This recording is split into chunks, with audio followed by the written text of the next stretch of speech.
আবারও একটি নতুন সকালে আমার প্রিয় বন্ধুদের জানাই সুপ্রভাত। আজকের ব্লগটা একদম সেই সকাল থেকে শুরু করছি। এই যে দেখো, আমাদের সকাল মানে হাতে অবশ্যই একটা ব্রাশ থাকতেই হবে। আর যখন আমরা ঘুম থেকে উঠি তারপর দেখবে বাইরের প্রকৃতির সঙ্গে যদি কিছুটা সময় কাটাই, যেন মনে হয় হ্যাঁ সত্যি আজকের দিনটা যেন কতটা আনন্দে কাটছে, কতটা ভালো হবে। আর সত্যি বলতে সকালটা যদি সুন্দর হয় না, আমাদের মন মেজাজ সব কিছুই এত ভালো থাকে, মনে হয় সারা দিনটা খুব ভালো কাটবে। তো প্রিয় বন্ধুরা, যে বা যারা যেখান থেকে ভিডিওটা দেখছো, আশা করছি সবাই ভালো আছো আর আমিও ভালো আছি। তাই তো সকাল সকাল ব্লগটা তোমাদের সাথে শেয়ার করতে বসে পড়েছি।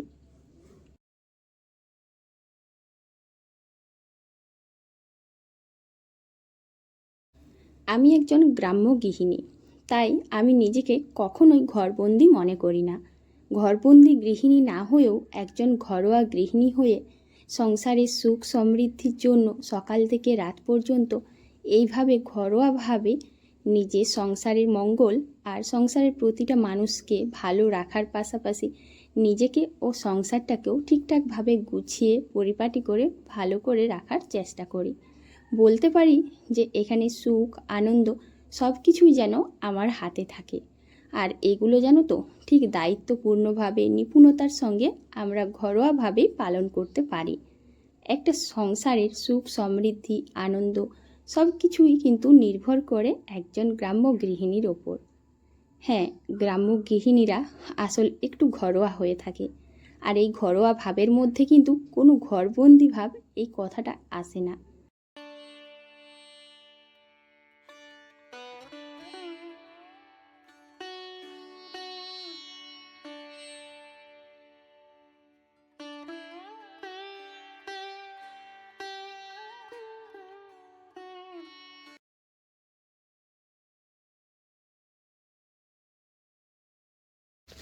একজন গৃহিণী যখনই চোখ খোলে সকালবেলায়, তখন তার সবচেয়ে আগে থাকে সংসারের কথা, যে কখন আমি সংসারের কাজগুলো শেষ করব। সংসারের সমস্ত কাজ শেষ করে তারপর পরিবারের মানুষজনদেরকে কি খেতে দেব, কি খাবে, কোনটা ভালো, এইগুলো। আর সেই ভাবনা চিন্তা থেকে জানো তো একটু জল খাবারের জন্য কয়েকটা পকোড়া বানিয়ে নিচ্ছি। যেহেতু আমাদের গ্রাম্য জীবনে আহামরি বিশেষ কিছু খাবার দাবার হয় না, আমাদের জলখাবার মানে অবশ্যই মুড়ি। আর এই মুড়ি খাবারের সঙ্গে কিছু না কিছু একটু করতে হয়। তো আজকে একটু ভাবলাম যে পকোড়া বানিয়ে নিই। আর দেখো, তো বানিয়ে নেব ভাবতে ভাবতে না অনেকগুলো পকোড়া করেও নিয়েছি। তারপর ভাবলাম তোমাদের সাথে শেয়ার করি। জানো তো বন্ধুরা, পকোড়াটা করব বলে কিছুক্ষণ আগেই আমি বেসনটা ভালো করে ফাটিয়ে রেখেছিলাম। আসলে কি সবসময় না আমরা যেভাবে রান্না করি, যদি সেটাকে একটু বুদ্ধি খাটিয়ে করি, সেটার হয়তো স্বাদটা আবার দ্বিগুণ হয়। যেমন বেসনের পকোড়া একটু যদি খাবার সোডা দিয়ে বেশ কিছুক্ষণ ফাটিয়ে রেখে দিই, দেখবে ওটার স্বাদটা না আরও অনেক বেশি মুচমুচে হয়। তো সবার জন্য পকোড়া বানিয়ে নিয়েছি। তারপর মনে পড়লো আজ তো সকালবেলায় তাড়াহুড়োর ব্যাপারে যেন এই ফুলগুলোই তোলা হয়নি। হ্যাঁ, আসল ব্যাপার হচ্ছে কি বলো তো, কয়েকটা ফুল থাকে, যেমন সাদা জবাটা আর লাল জবাটাও না ঠিক মতো ফোটেনি সকালবেলায়। তাই ভেবেছিলাম যে একটু বেলা হলেই তুলব।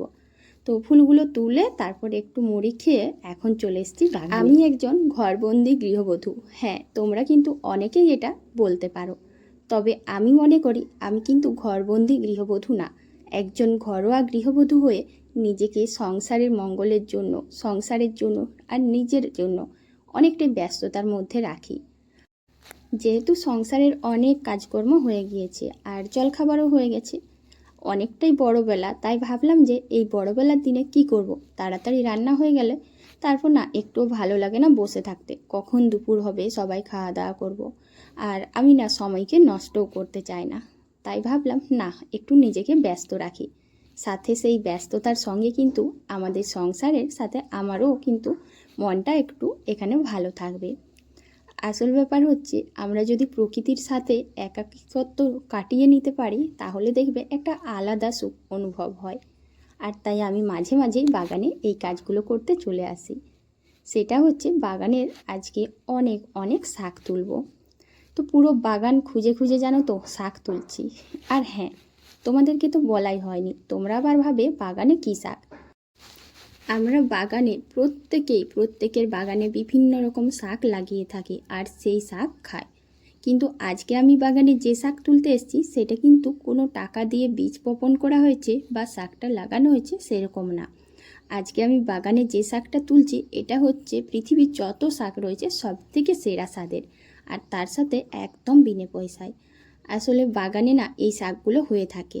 তোমাদের যারা বন্ধুরা ভিডিওটা দেখছো, তোমাদের কাদের বাগানে কোথায় কোথায় এই শাক হয় জানি না, তবে এই শাকটা পুরো বাগান জুড়ে হয়ে থাকে। এখানে একটা, সেখানে সেটা, মানে এখান সেখান করে না অনেক শাক থাকে। আর এই গরমকালের দিনে না এই শাকটা খেতে এত স্বাদ লাগে সেটা হয়তো ঠিক বলে বোঝাতে পারবো না। আর তাই জানো তো, নিজেকে ব্যস্ততার মধ্যে রাখতে, সাথে একটু শাক তোলার আনন্দ নিতে ঘরোয়াভাবে আমি এই কাজগুলো মাঝে মাঝেই করে থাকি। সত্যি বলতে শাক তুলতে আমাকে ভীষণ ভালো লাগে। তবে তোমাদের সাথে শেয়ার করে দিই, এই শাকটার নাম হচ্ছে ডাহিলোটা শাক। এই শাকটা স্বাদে কিন্তু অপূর্ব। এখন চলে এসেছি ঠাকুর বাসনগুলো ধুতে।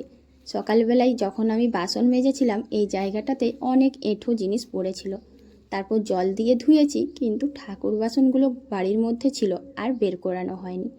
আমাদের সংসারে এরকম মাঝে মাঝেই হয় যে কিছু কিছু কাজ সঙ্গে সঙ্গে যদি আমরা করে নিই দেখবে সেটা পড়ে রয়ে যায় আর হয়তো ভুলেও যায়। তো আমি যখন দেখলাম যে সব কাজ হয়ে গেছে কিন্তু এটাই বাকি রয়েছে, তাই তাড়াহুড়ো করে চলে এসেছি কলপাড়ে। সারা দিন সংসারের কাজকর্মের সাথে নিজেকে ভালো রাখা, নিজের সুখ খুঁজে পাওয়া, অন্যদেরকে ভালো রাখা, এটার মধ্যে কিন্তু কোনো ঘরবন্দি ব্যাপার আছে বলে আমি মনে করি না। যেহেতু একজন গ্রাম্য গৃহবধূ, তাই আমি মনে করি হ্যাঁ, অবশ্যই এটাকে যারা ঘরবন্দি মনে করো বা আমাকে যারা ঘরবন্দি ভাবো তারা মনে করতে পারো, কিন্তু আমি নিজেকে কখনোই ঘরবন্দি ভাবি না। আমি ভাবি যে একজন ঘরোয়া গৃহবধূ হয়েই আমরা সংসারের সমস্ত দিকের মঙ্গল করতে পারি, সংসারটাকে ভালো রাখতে পারি, আর সাথে সাথে নিজেকেও ভালো রাখার ছোট্ট একটু প্রয়াস জাগিয়ে তুলতে পারি। তো যাই হোক, অনেকক্ষণ তোমাদের সাথে গল্প করলাম। যে সমস্ত নতুন বন্ধুরা আমার ভিডিওটা দেখছো তোমাদের সবাইকে জানাই অনেক অনেক স্বাগতম। আর যারা আমার চ্যানেলে পুরনো বন্ধুরা রয়েছে তোমাদের সবাইকে আমার তরফ থেকে অনেক অনেক ভালোবাসা জানাই। সংসারের সমস্ত রকম কাজকর্ম তোমাদের সাথে শেয়ার করলে ব্লগটা অনেক বড় হবে, আর অত বড় ব্লগ তোমরা কিন্তু অনেকেই দেখতে চাও না। তো এখন দেখো রান্নাঘরে এসে একটু মাছের চচ্চড়ি, ডাল আর শাক ভাজা বানিয়ে। গ্রামের পরিবেশের সাদামাটা জীবনে এই খাবারগুলো আমরা কিন্তু ভীষণ তৃপ্তি করে খাই। তো বিকেলবেলায় আবারও কিছু সংসারের কাজকর্ম করে নিচ্ছি, আর এখন চলে এসেছি সংসারের মঙ্গলের জন্য, দেবতাদের সন্তুষ্ট করার জন্য তুলসী থানে। একজন বাঙালি গৃহবধূ হয়ে যদি সন্ধে না দিই তাহলে কি করে হয়, তাই সন্ধেবেলা মানেই সংসারের সমস্ত দিকের কাজ ফেলে যেখানেই থাকি না কেন চলে আসতে হবে তুলসী থানে। এখন একটু সন্ধেটা আমি দিয়ে দিই।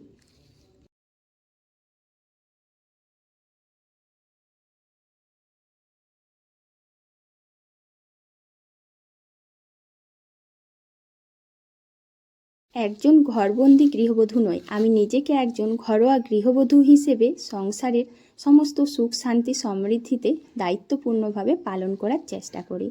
তো প্রিয় বন্ধুরা, আজকের ব্লগটা আমি এখানেই শেষ করছি। টাটা।